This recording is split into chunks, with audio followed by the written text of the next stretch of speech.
Армысыз құрметті тыңдарман, жан құмар арнасына қош келдіңіз. Мұнда тағдыр тәлкегіне түскен тағдырлардың оқиғалары баяндалады. Арнаға тіркеліп кетіңіз. Соңғы кездері онсыз да ию-қию ұйқысынан әлсін-әлсін оянып, мазасы болмай жүрген шал, әдеттегідей таң қылаң бере қолына фильтрсіз сигаретінің талын ұзақ-ұзақ иіскеп отырып, дүниеге бей-жай мағынасыз көз тастаған. Төменде тырп-тырық аяқ дыбысы естіледі. Бара-бара ол көбейіп, гүрсіл сарыл машиналардың ары да бері де жөткірінгені, бір жағында қаланың қалың нөпір тірлігі басталады. Бет-бетмен безіп бара жатқан жұрт, бет-бетмен безіп келе жатқандар да солар. Кім не бітіргелі барады, кім не бітіріп қайтты, оны білісіп, сұрасып жатқан ешкім жоқ. Су! Ұлының қарлыңқы даусы балконға әзер-әзер жетті. Су! Құзғын сәрден көні кепкен итай. Зығырданы қайнаған шал ас бөлмеден үлкен зерен су алып, баласы жатқан бөлмеге кірген.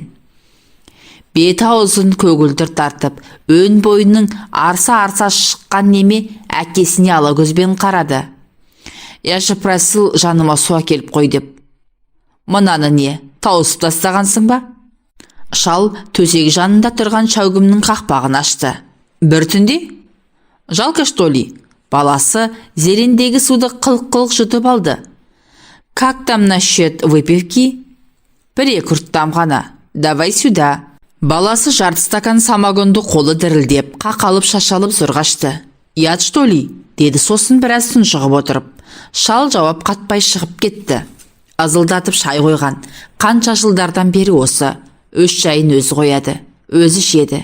Ет соған әбден үйреніп алғаны соншалық, баласы үйге қайтып келгелі бөлмелері тарылып, дыбысы ұлғайып, мұның тынысы тарылып кеткен сияқтанады.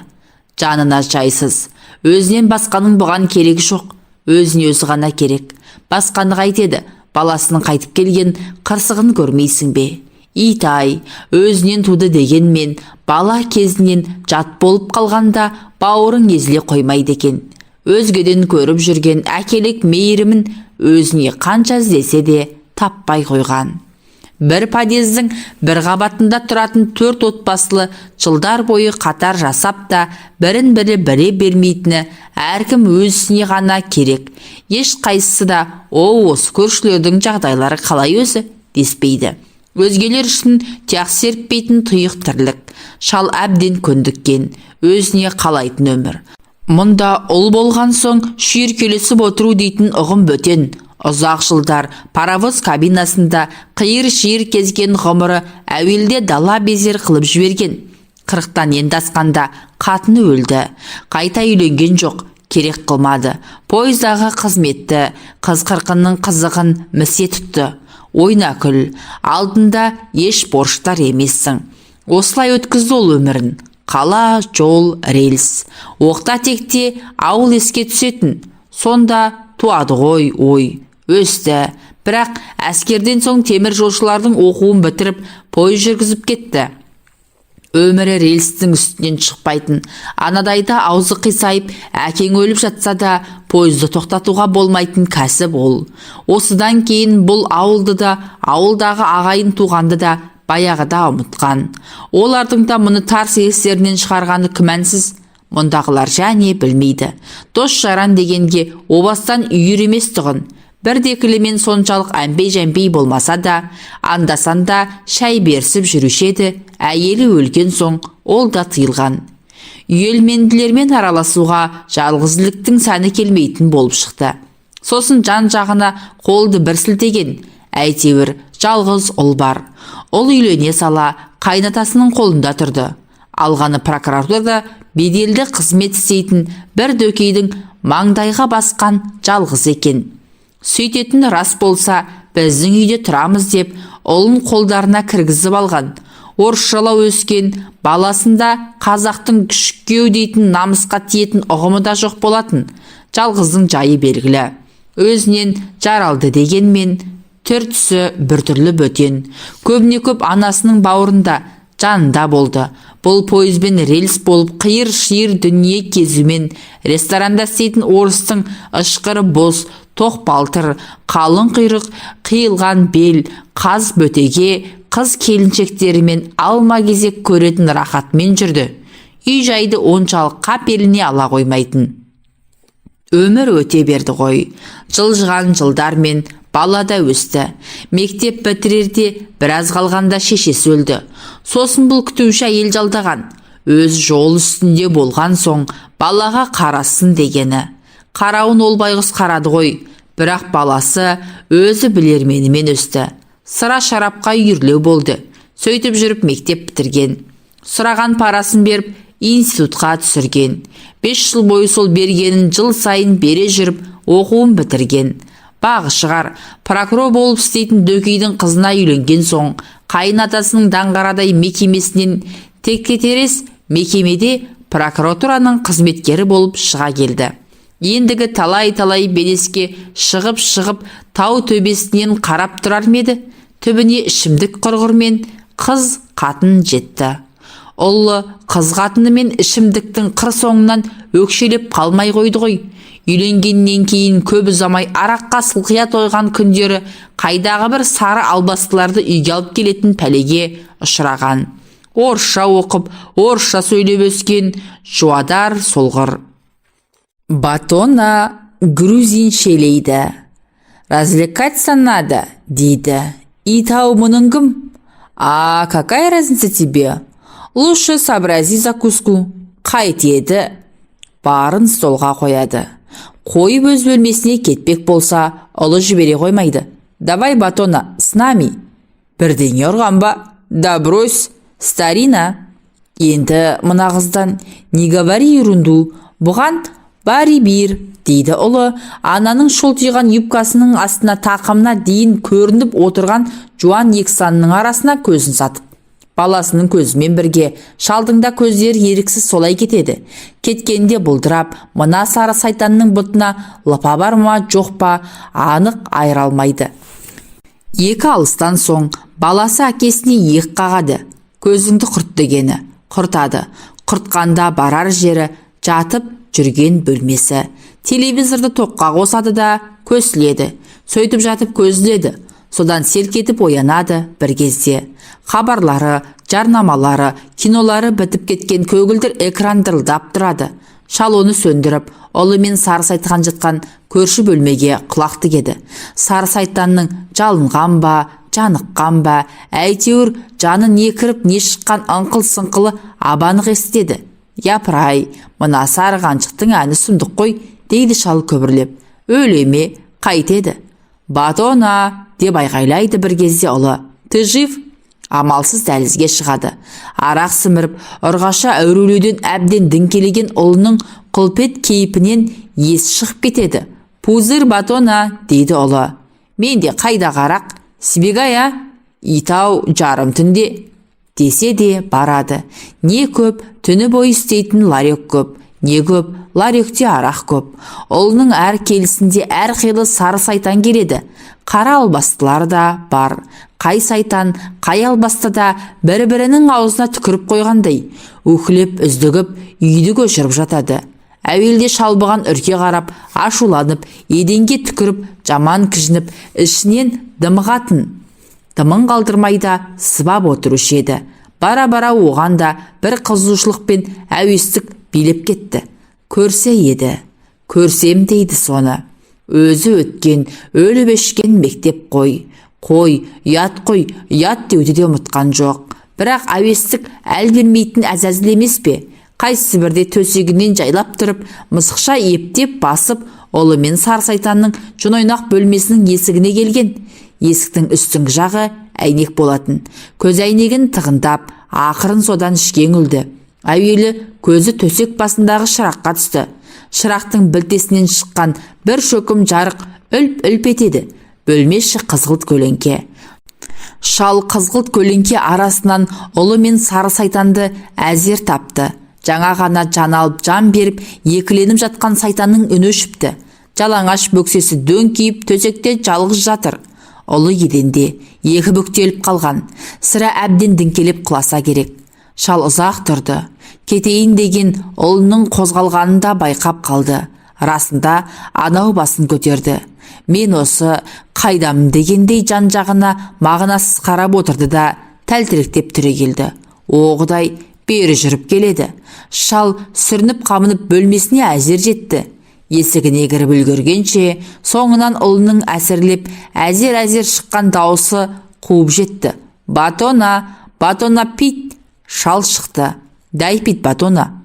Сума, огненный. Шалды жалғыз сәтте әзәзіл айналдырды. Бөлмесінен өзі тығып ішіп жүретін 90 градустық самогонды қырлы стаканмен алып шықты да белуарынан асыра құйып, осыны тарт, деді. Ұлы самогонды көмейіне төңкере салып, демін ала алмай, қылғынып, шеке тамырлары сұмдық адырайып, көзі шарасынан шығып, көгеріп сазарды да қалды. Содан әзер дем сімірген. Енді тікесінен түк құлап бара жатты. Әкесі сүйеп қалмаса, сүйеп қалды да, дәл сол жерге жатқызып, үстіне босағада ілулі тұрған қойтан жылы ескі плащын тастай салды. Сосын жанында аз кем тұрған, қорлы үдей түскенде барып, сары сайтан жатқан бөлмеге енді ептеп, қыздың жалаңаш бөксесіне үздіге үңілді. Толықта, томпақ, жұп-жұмсақ, жайлап иығынан қозғап еді, қазір үстіне тас құлап кетсе де, дәнеңе сезер емес. Шалдың қаны қызып, тамырлары лыпылдай бастады. Шалды бір қарсы үйдегі шекілдеуік сатқыш жасамыс жуан әйелдің етегін көтеріп қойғаны болмаса, жас иістен баяғыда қалған, бірақ оның қызуы мен жұпары жадында қалған кәрі бура оқыс шабынып, шырақтың шөкім жарығын жалғыз үрлеп өшіріп, әй Құдай, өзің кешіре көр деп мені сары сайтанның үстіне міне берген. Жастанның құдірет қуат бергені бар ма? Шалдың күн түймесін пышақпен ойып алып жатсаң да, қыңбайтын халдегі удай мас қыздың балғын жұмсақ демесін бір сағаттың айналасында 2 рет езіп алған. Сосын бөлмесіне ентігіп жетіп, нәпсісінің қызуынан балқыған, босаған бойына ие бола алмай, жастығына жантая кетті. Шал әзәзіл нәпсінің дәмін баяғыдан білетін. Сонау пойыздың жүргізіп жүрген жылдары ресторандардағы даяршы, аспаз, жолсерік қыз келіншектердің қималарын қисайта қынадай қырған жаугер ғой. Енді мынау баласының сары сайтандары мен қара албастыларына шауып қойғанда бәлендей ұят демеді.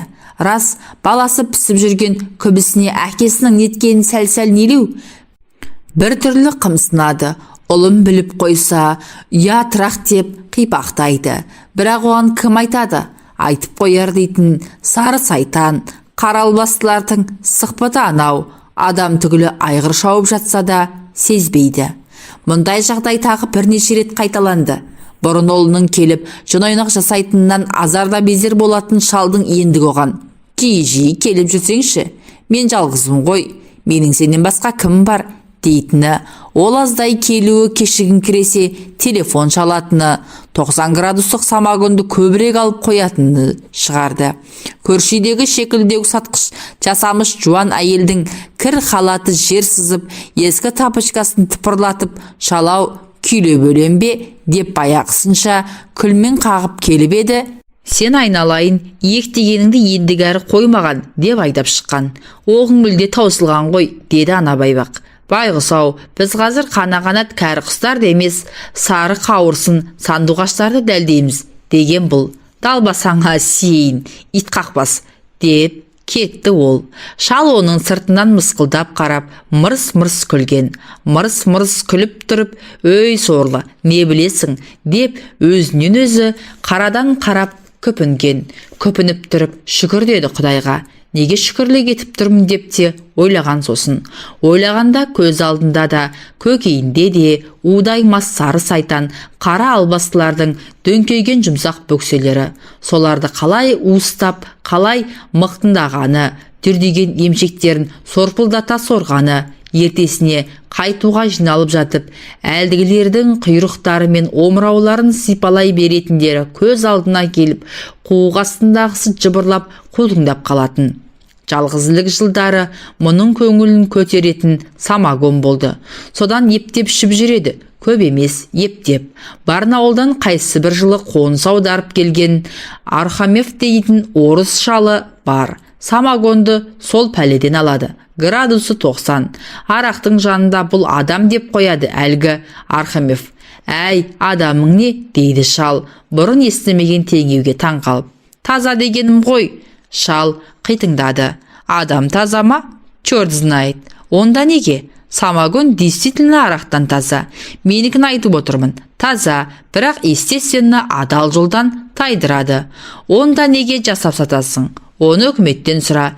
Жасап сатуды содан үйрендік. Өзі де ақылы толмай келе жатқан адамды арақпен азғындатып жатқан әуелі уақыт. Мұныңды естіп қоймай ма? Сен айтпасаң қайдан естиді? Бірақ сен тісінен шығармайсың ғой. Неге? Самогон сатпай қоямын. Екеуі қосарлана күледі. Жайраңдасып отырып, самогоннан тартып алады. Удаймас сары сайтан қаралбастының қатты емшек қалың құйрықтарына дәнігіп алғаннан кейін көңілі құтыңдап тұратын шал енді Архамевті қажайды. Орысау, ойнасың бар ма? Болмаса осындағы бір шекелеу сатқыш қатынмен таныстырайын. Бір жәшік самогон бересің, дейді. Побойся Бога, деп анау азарда безер болады. Уходи, дьявол. Шал кез келген қызықтың кез келген сәтте көрген түстей сағымдай болатынын білмейтін. Арақ пен қыз соңына шамалып түскен ұлының жалғыз күнде төбесінен жай түсті. Қызметінен айырылып, қайынатасы мен әйелі көр жерін арқалатып үйінен айдап шықты. Содан қолына қайтып келген. Жатып та тұрып та шеді. Қалтасы қағылғалы қашан.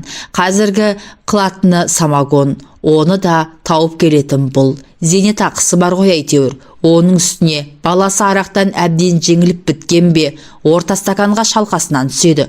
Содан ұзақ ұйқы. Түс әлетінде әзер басын көтеріп, стаканнан тағы да жұтып алады. Қайта құлайды. Кешкісінде сол, әй сенің осы қарның ашпай ма? Деп сұрайды шал. У водки батона. Очень высокая калория, дейді өзеңденіп кеткен тілінің ұшы екі езуінен кезек-кезек жылт-жылт етіп.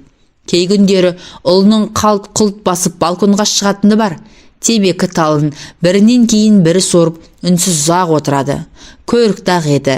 Енді 40-қа жетпей-ақ беті мыж-тыж, тік бойы еңкіш тартып, қолдарының терілері көбейіп, әрі жерлері ақтаңдақтаныпты.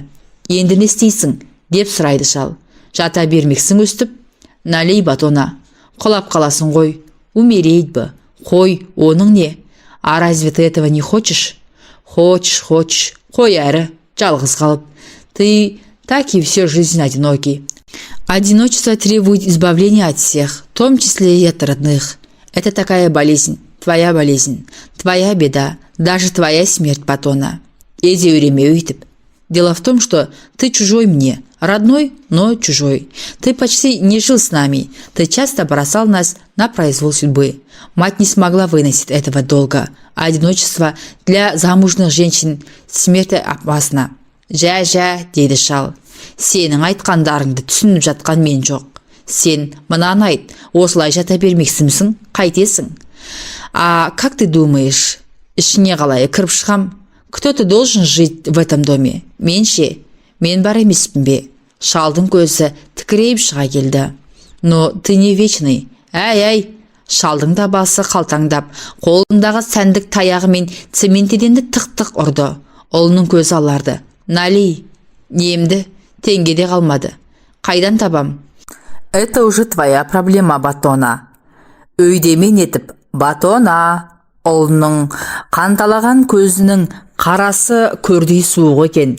Қатты тіксініп қалған. Батона деген зәрлі дауыс енді осы үйдің үй түгілі мұның да қожасы менмін дегенді айғайлап айтып тұрды. Осы жасына келгенше бойында мен тек өзім деген адамға бұл аса ауыр тиген. Ашу, ыза, дәрменсіздік, лағнет, өкпе, өлердей жек көру бәрі көзі, көмейі, қолқасына түгел кептеліп, шерменде көңілі зеңбірек атсын келіп. Осынау азаптар енді жатса тұрса соңынан қалмай, күндіз күрсінтіп, түнде көңілететін болған. Мынау 3 бөлмелі үй, тола жиһаздар, тіпті аяқ табақтарға дейін енді өзінікі болмайтынына өкінетінде мінез шығарды. Ол ұлынан бәрін, тіпті өмірді де қызғанатын секілденді. Өзінен өзі қорқа бастаған. Нелер сұмдық ойлардың шырмауында қалды. Соның ішінде ұлынан құтылу ойында пайда болған, осыны ойына алудың өзіне сұмдық үрей еді. Ұлы шалға маза беруді қойған, еңсесін шанда бір көтеретін кездерінде көр жерді көйтіп қанын ішеді. Шешесінің жасына жетпей өлгеніне де, мұның ішімдікке мектепте жүріп-ақ үйір болғанына да, келіннің осы үйге келіп тұрмағанына да осы кінәлі екен. Тіпті сары сайтан қара албастыларды алып келгенінде, мұныңды қой демегені үшінде кінәлі болып шықты. Бәрінен бұрын самогонға шапқылатып қойғанын қайтесің.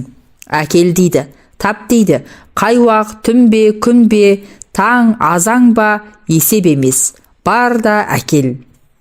Ахромевке әбден қарызданды. Бірде бұл дауыс шығарып көрсе, ұлы дәл төс сүйегінің шеміршегінен қолындағы стаканмен қаттырып жіберді. Тұра алмай тыпырлап ұзақ жатты. Кімге барып не айтады? Ағайын жоқ, дос жаран жоқ. Тырып басып келіп, үйлерінің алдындағы көлеңкеде осылардың падезінде пойызда жол серік болып істейтін 2 жас тайлақтан ырбалаңдап отыруы көп ботқа бет, боқ қарын участковыйдан жайлап сыр тартып еді. Ол бұлай: шырағым, елде бір туыс бар еді. Так, соның жалғыз ұлы бар, маскүнем, басбұзар. Так, сол енді шалды қорлап, ұрып, өлтірем деп қорқытатын көрінеді. Так дегенде не шаруа істеуге болады соған? Заңға беру керек. Ары қарай заң тексереді. Әуелі қамап, сонан соң тексере ме немене? Жоқ, әуелі тексеріп, бәр расталса барып қамайды. Неге керісінше емес? Сен заңға беріп қойыпсың деп, ол ит әкесін өлтіріп қойса ше? Ақсақал, сіз мені тергейсіз бе? Заң жаңағыдай. Енді не керек? Заңның тәртібімен ұшпаққа шыға қоймасын білген шал, ұлынан қалай құтылудың ұшығына жете алмай, ұзынды-кеш өкпесі қабынып, өзегі өртеніп, өлі мен тірінің арасында мең-зең дел сал омалып отырып алады. Түн баласы қилы-қилы түс көреді. Түсінде дейді, марқұм әйелі баласының ит жейдесін көрсетіп, бұған үнемі сұқ саусағын безеп тұрады. Тағы бір түстерінде баяғы сары сайтандар мен қара албастылар емшектерін салақтатып, жабыла мұны тырналайды да қуып жүреді. Сендерге не керек? Бізге артылдың, енді біз сені мінеміз дейді. Шошып оянады. Қайсы бірде түсінде сары сайтанның біріне артылып жатыр екен. Әлдегім иығынан түртеді. Қараса ұлы шошыпты. Менің әкемді көрдің бе? Дейді ұлы. Мен емеспін бе? Емессің дейді анау. Отец, разве так делают отцы? Шал төсегінен атып тұрып, айнала төңірегіне мағынасыз әңгірейді. Таяуда ғой, бұл мүлде қаперіне алмаған жағдай болды. Сәлет еді. Олы сол ертеңгі жарты стакан самогоннан кейін өлтірде жатқан. Есіктің қоңырауы безілдеп қоймаған соң барып, әуелі көзі ойықтан үңілсе, өзі бірде өкпесі өшкенде өңмен деген қаралбастының бірі тұр. Ашты. Привет, старик. Шүкір. Ерик дома? Дома болғанда тұралса, мас, наверное, да? Да пусть. Собственно говоря, я пришла к тебе, Аташка. Маған? Я саған. Нағыл деп? Срочно 5000 теңге керек. 5000 теңге? Не деп берем оны саған? Не деп берем? Трахать любишь? Думаешь, мен білмейді? Сын, потом отец. Ты, Аташка, ой-ой, даже невозможно поверить, какой ты сексуальный гигант. Мынағаншық біліп жатқан екен ғой, деп ойлады шал, іштей бір түрлі секемденіп. Құдайдың ұрғанай. Так что, дорогой гигант, гони деньги, а то Ерикті қазір оятып, обо всем расскажу. Как сойдет? Жә, деп шал елпілдеп кетті. Екі көзі ұлы жатқан бөлме жақта. Қазір енді нетелік, өзің өтші былай балконға. Давно вы так, деп қарасаны жалтыраған қаралбасты қайқан басып айтқанын істеген. Сен осында тынышқана отыр. деген шал осы елпең деген қалпы тым баяу сөйлеп, мен қазір келем. А ты куда? Айтқаныңды әкелмейін бе? Только скорей. Шал қалтаңдап шекелік сатып отырған баяғы жасамыс жуан әйелді бетке алған. Ары қарап еңкейіп, әлденесін түртпектеп жатыр екен. Иттің қалың құйрығының енді сала құлаш. Мынау сұмдық қой дегенде қара тілінен қан тамып тұратын бетті пәлекет. Оған таңғалмай-ақ қойыңдар. Көрінген еркек көтендеген көтендей жалпайып жіберген деп қарқ-қарқ күліп қарап қалды. Жайшылық па? Елге қарап тоңқайып деген бұл таяп келіп. Әзіл деген түрі. Саған қарай жел жіберіп тұрмын, деді қолма-қол қолтығына су сеуіп сөйлейтін пәлекет. Шал осы жауап қайтаруға шақ қалып өйтпеді. Ісі түсіп тұрғанда, оның үстіне ана жолы сарғанат сандуғаштарды дәлдеп жүрміз деп меселін қайтарып жібергені тағы бар. Иә, жол болсын, деді әйел. Қайда жайылып барасың? Өзіңе қарайда. Қойшей, рас? Айт, анада артық кеттім. Кетсең не қыл дейсің? Кешір деймін де. Есі бар еркек кешірімді олай сұрамайды. Енді қалай? Айтсаң шөзің. Өкпе төсекте тарқайды, көрші. Шалдың денесі мұздап қоя берді. Уыздары сары сайтандар мен қара албастылардан кейін мынаған, бірақ амал ғане. Менің де ынданым құрып тұрған жоқ па? Міне иманым деші. Иманға сенесің бе, маған сенесің бе? Онда, деп жуан әйел жайраң етті. Әуелі, деді шал. Маған 5000 теңге бере тұрсаң? Неге? Не деп? Қарызға әрине, балаға апарып беремде, көзді ашып жұмғанша пәтеріңде боламын. Қағып сілкіп, төсек жайлай берсең, қайдам? Анау қылмыңдап тұр. Ақша берсе де, жанына еш еркек жата қоймайтын байғыз ұрғашының бұған өлердей діңкелеп тұрғанын шал білді. Уақытты бекер оздырмайықта. Қашан қайтарасың?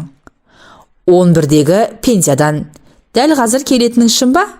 Келмей бірдеңе ұрып па? Дегенмен куәлігіңді беріп қой. Сенбеймісің? Куәлігіңге сенем.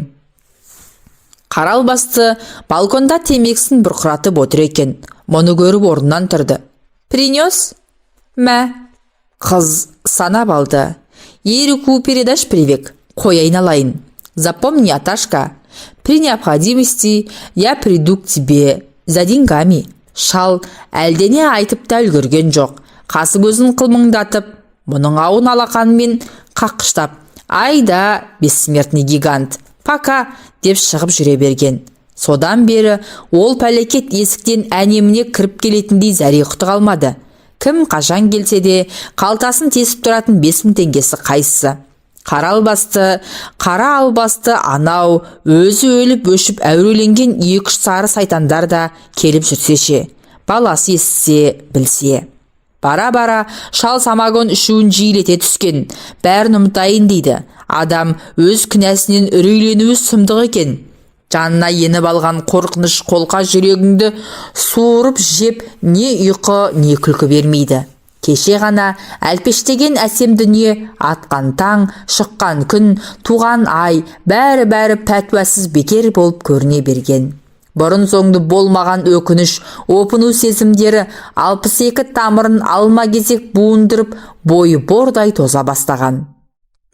Шал балконнан шығып, ұлы жатқан бөлменің есігін ашты. Самогонның күлімсейісі мүңкіп кетіпті. Төсегінде 4 аяғы 4 жаққа кетіп, рабайсы жатқан ұлының өлі тірісі белгісіз. Ол ішінен шыққан шұбар жыланға әрі шошына, әрі өлердей жек көре қарады. Бір сұмдығы, осы мезет өзге түгілі өзінде ит етінен жек көріп, өзінен өзінің жүрегі айныған. Қалтаңдап бөлмесіне жетіп, жарты шөлмек самогоннан 1 стакандайын жұтып алып, төсегіне жантайды. Қанша жатқанын, қай кез екенін айыра алмады. Дабырлаған адамдардың даусы абанық естіледі. Тек не айтып, не қойып жатқандарын айырып болмайды. Не қылған адамдар? Подъезде осыншама адамның дабырлап тұруы мүмкін емес. Жердегілердің 5-ші қабатқа, 5-ші қабаттағы пәтерлердің есігі, терезесі жабық бөлмесіне дәл осылай таяу естілуі неғайбыл. Телевизор ма десе, ол да өшіп тұр. Шалдың қолы қалтараңдап, самогоннан тағы бір жұтқан. Содан бір кезде көз алдын елес кезді. Қарсы қабырғада әлдебір адамдардың селеуеттері байқалады. Басын сілкіп, көзін кеңірек ашты. Иә, селеуеттер. Бұлдыр-бұлдыр, бірақ анық көрінеді. Оң жақ жол, тау жолы, жаңбыр себелейді. Лайсаң жолдың арғы жиегінде бір топ адам әрқайсысы әртүрлі өлең айтып тұр. Одан ары тау ауа райын кесіп текше-текше жол салыпты. Текше жолдар бұралаң. Сол бұралаң жолда 4 адам саты көтеріп, лай кешіп төмен түсіп келеді. Сат үстінде киізге оралып ұзыннан салған сұлаба. Қайдан шыққан бөркі қоқайған біреу пайда болып, сұлбаның бас жағындағы жамылғыны көтеріп еді, шал өзін көрді. Өзі, беті қап-қара, шал көзін жұма қойды. Япырау, бұл не пәле? Өңіме түсіме? Түсі дейін десе ояу ғой, ой санасы орында, сонда мынау қандай сұмдық. Кірпігін қайта көтерген, көзі қабырғада. Әне, сатылы топ сол орында әлі жүріп келеді екен. Бөркі қоқайған сұрап жатыр. Бұларың кім? Білмейміз. Білетін біреу бар ма? Білмейміз. Өзі қашан өліпті? Білмейміз. Енді қайда алып барасыңдар? Білмейміз. Шал әзірге сүйретіліп тұрып қабырғаға барды. Алақанымен сипап көріп еді, көріп жатқаны түгел зым-ғайым. Төсегіне қайта келді. Қайта келіп көзін қайта жұмып, қайта ашқан. Қабырғада сол көрініс. Сатылы топ, сат үстінде өзінің сұлбасы. Беті қап-қара. Бағанадағы әрқайсысы әртүрлі өлең айтып тұрғандар табжылмапты. Кенет әлгілердің иықтарындағы саты шыңырауға қарай құлап кетті. Өлең айтқандар да, саты көтергендер де, бөркі қоқайған оған назар аудармады. Шал үңілген. Сонда жарлауықтың терең түкпіріндегі шалдықта жатқан өзін көрді. Өз өлігін өзі көріп тұрған байғұста зәре-құт жоқ. Топырақ салмайсың ба? Дейді өлген өзі бұған. Үздік озық азынап, аңырап шыққан даусын оның өзінен басқа ешкім естіген жоқ. 2 күн өтіп, 3-ші күні шал есін әзер жиды. Тәлтеректеп, зордың күшімен орнынан тұрған. Ілбіп дәлізге шығып еді, мұрнына сұмдық бір жағымсыз бөтен иіс келді. Ас бөлмесіне кіріп еді. Ас столының бетінде де, еденде де, ас қалдығы не басқалай бұзылып иістеніп кететін еш нәрсе байқалмайды. Ұлы жатқан бөлменің есігін ашқан. Әлгі аса жағымсыз бөтен иіс сол жақтан бұрқ етті. Баласы төсектен жерге құлап түсіпті. Аяқ-қол тарбиған, арса-арса қу сүйек. 2 көзі шақырайып, тас төбеге қарап қатып қалған. Бір езуінен шығып кеткен тілінің ұшы көкпеңбек болып көрінеді. Қатты шошынып кеткен шал, әй деп шегіншектеп барып, ас бөлменің ашық қалған есігіне шүйдесімен барысын ұрып, еденге құлап түсті. Қатты зіңгіген басын зорға көтеріп, «Поезд ушел», деді күбірлеп. Баласы үйге қайта оралғалы бері жанын жеген бойындағы опыну, өкініш, үрейден